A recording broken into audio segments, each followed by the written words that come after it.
This may look like a normal hand file, however, I assure you it is anything but. These are called checkering files, and they are rad as all get out. Now, the thing that sets them apart from normal files is how their teeth are cut and arranged. See, on a normal hand file, the teeth are cut into these tight diagonal rows, and in the jewelry trade where these Swiss pattern files are very prevalent, you'll see two of these rows that crisscross and intersect one another into a diamond pattern. Either way, the goal of a normal hand file is the exact same regardless of what kind of cut it is. They gradually remove material in an even plane relative to the file's geometry.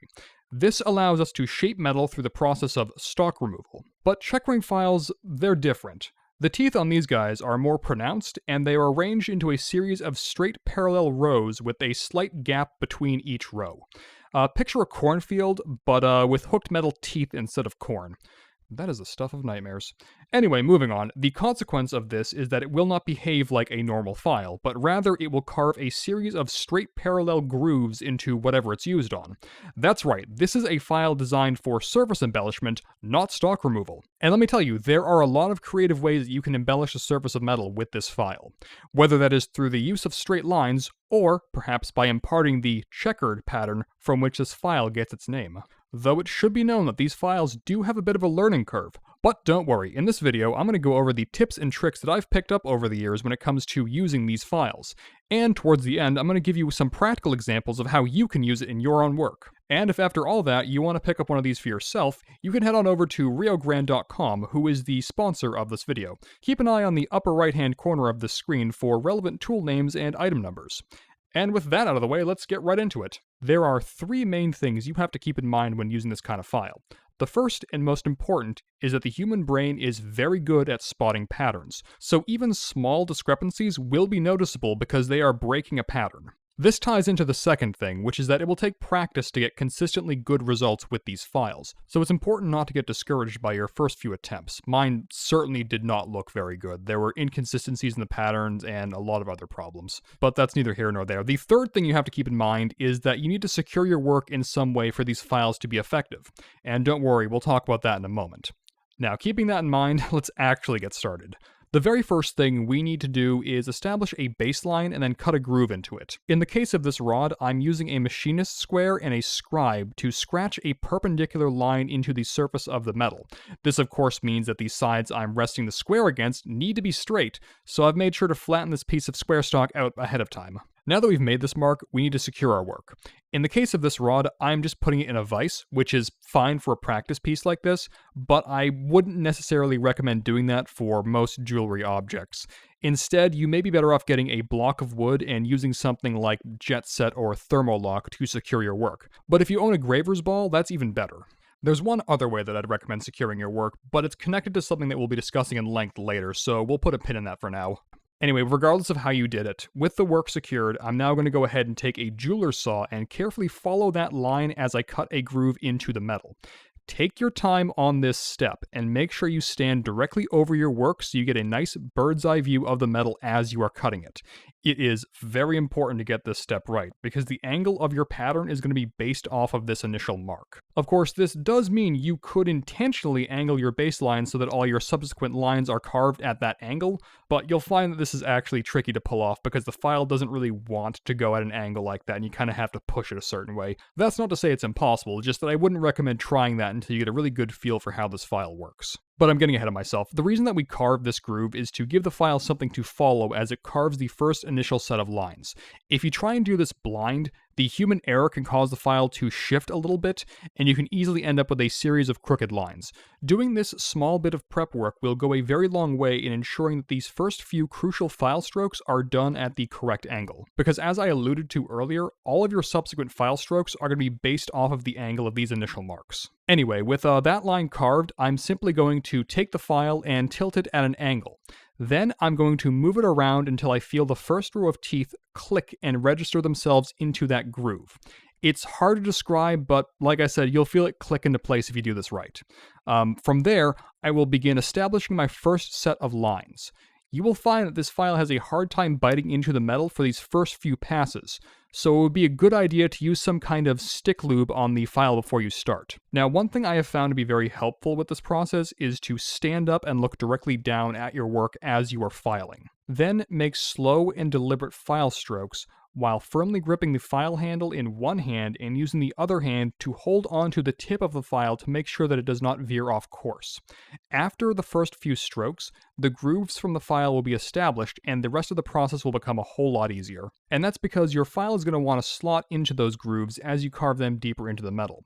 Now, this is one of the only times where I would not lift up my file during the pull stroke. Instead, I'm putting almost no pressure on it as I pull it back, and then putting downwards pressure on it as I push it forwards. Now, if the file is giving you trouble during these first few steps, one trick you can try is to keep the file angled just enough so that the first few rows of teeth make contact with the metal, and then gradually lower it as you file. Now, here's the exciting part. We can take advantage of the fact that the file wants to register itself into those grooves and create a pattern that spans, well, however long we want, really. Simply take the file, position it so that half the teeth are resting in those grooves that we just carved, and then use those grooves to guide the file as you carve the next set of lines. Then, well, you can just repeat that step however many times you'd like. Just be sure to put more pressure on the new lines than the old ones, because otherwise you'll dig the old lines too deep and you'll end up with a valley or a ripple across the surface. Yeah. Remember what I said before about the human brain being very good at spotting patterns. If you do make a mistake during this process, you can use a sanding stick to even out your marks a bit, and then you can kind of go over them again with the file until everything is nice and consistent. So far, you have seen me demonstrate this process using a bench vise and a short yet hefty chunk of metal. I wouldn't recommend doing it this way if you wanted to checker something longer or if you had a metal that's thinner. Instead, I would grab a few C-clamps and a scrap piece of wood. The objective here will be to clamp the metal and the wood to a countertop-like surface and then file it. The wood is there to raise the work up and give yourself some clearance to grab that file from the other end, so you want something narrow like this piece of strapping. Just in case, plan on losing half an inch or so of material on either end. These ends aren't easy to file and the clamps will usually crush them. For larger pieces of metal like this 1/4-inch square stock, you can just clamp it directly to the wood and then go to town on it. But for thinner pieces of metal like this 10-gauge square wire, that will present us with a problem. As you can see here, the metal begins to bow in the middle as I clamp it down on either side. Additionally, as you're filing it, you'll find that it'll want to wiggle around as you get further away from those clamps. To counteract this, we are going to move the clamps closer to one another as we file in the pattern. To protect the metal, I will put a wooden shim between it and the clamp. I also won't tighten it quite as much as the clamps on the end, which, by the way, we're still not concerned with because we've already accounted for the loss of metal. Either way, as you file in new lines, you will need to keep moving the clamps with the active section that you are working on. Eventually, you'll have to move that clamp on the end and shim that one too. I'm not gonna lie, it's a pretty tedious process, but it will give you much better line work in the end because your metal's not wiggling and bending and giving you inconsistent file marks. As before, you can always correct the pattern as you go with a sanding stick and your checkering file. But then there's the matter of imparting a final surface finish. Personally, I like to use these bars of aluminum that I've wrapped with sandpaper. I've been calling them sanding sticks throughout the entirety of the video, and in addition to giving you more leverage as you sand with them, they will also help keep your pattern even and flat as they are removing material in a flat plane. After progressing through the grits, I will typically stop around 12 or 1500, as I like the brush finish that gives the metal. Just be careful not to remove too much material as you're sanding. Oh, also, you may want to keep a can of compressed air on hand. Dust will build up on those little grooves during sanding, and it's very satisfying to blow it out. Oh yeah.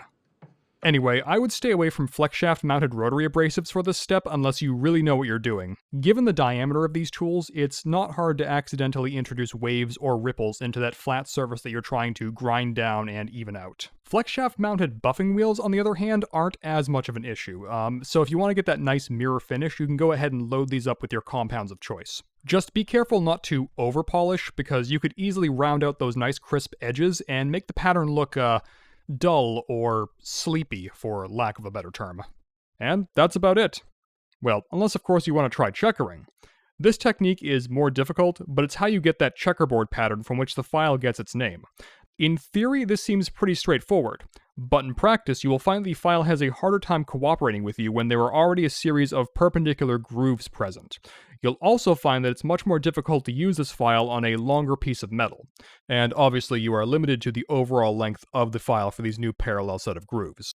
Now, if that didn't scare you off, here's how I recommend doing it. First, prepare your metal by filing or hammering it until two of the edges are perpendicular to one another. You'll want to get as close to a perfect 90-degree angle as you can, because the next step is to brace the machinist square up against each of those edges and scribe a pair of intersecting lines. Now secure the piece and carefully cut both grooves into the metal with the saw. Just like before, the closer that you can keep those lines to a perfect 90-degree angle, the better it will look later. Theoretically, you can start filing in either direction, but I like to start with the longer dimension first.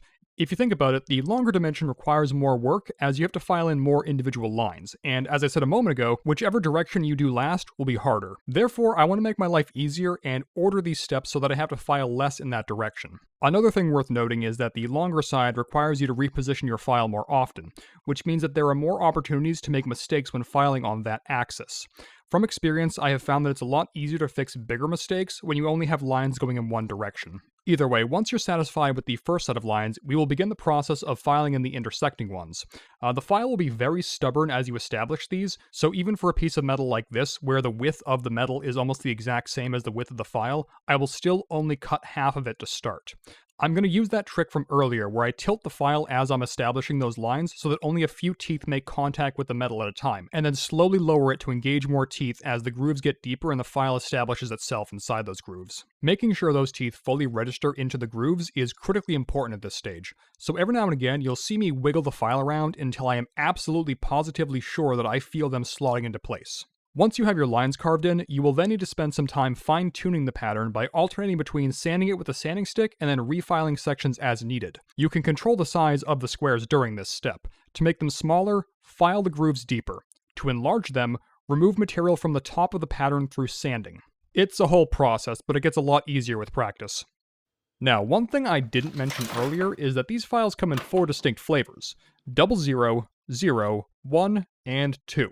And just like with Swiss files, these tell you how coarse or fine the pattern will be, with 00 being the coarsest and number 2 being the finest. The coarse files have deeper grooves that are spread apart more, whereas the finer files have finer grooves that are closer together. If you couldn't already tell, this is one of my favorite hand tools, and I do actually own all 4 of these because I find they all have their own strengths and weaknesses, and I use them for different applications. So let's talk about those, starting with the 00. I like using this one on larger pieces where bold design elements are welcome, such as this Vaporwave-inspired brooch I made where I tried to emulate that iconic 1980s design motif where the sun is bisected by several horizontal lines.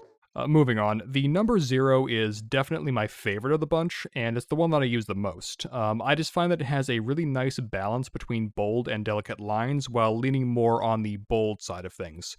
I put this file through its paces back in grad school when I made this necklace for my MFA thesis. All the lines that you can see on this thing were done with a number 0 checkering file, and I'll talk a little bit more about how I did that in a moment, but for now let's go ahead and move on to the other two, numbers 1 and 2. These are used more for delicate work, with the number 2 in particular being great for smaller pieces of jewelry such as earring studs.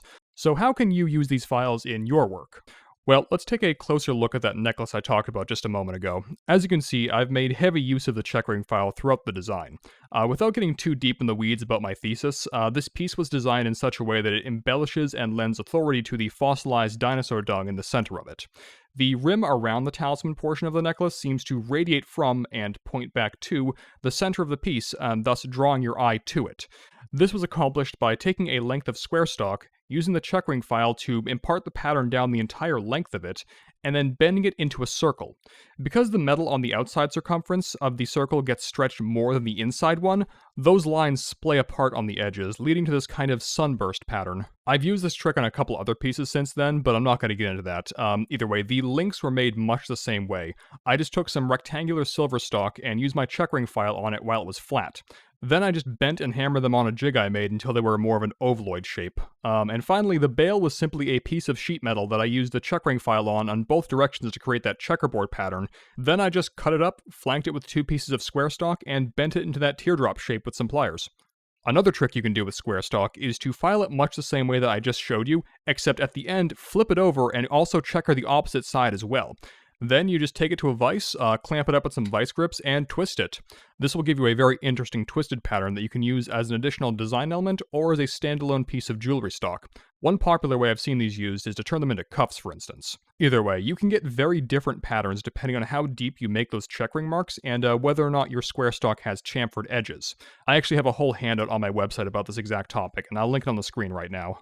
But don't think for a moment that you're just limited to preparing metal stock with this file and then fabricating with it. You can use it on fully formed pieces of jewelry as well, just so long as you have a good way to hold on to it. On that brooch I mentioned earlier, I managed to borrow a graver's ball from work, but at home I have a more low-cost solution of getting a piece of scrap wood, clamping it in a vise, then melting some Thermo-Loc on top of it. What's really nice about the Thermo-Loc is that you can kind of mold it into whatever shape it needs to be to hold that piece in place, and then once it's cooled down and starts to solidify, you can just kind of go at it with the hand file.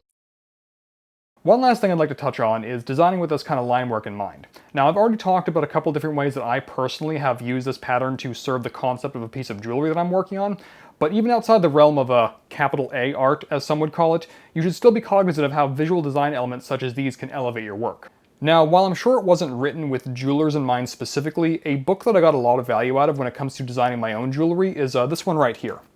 Art and Visual Perception by Rudolf Arnheim.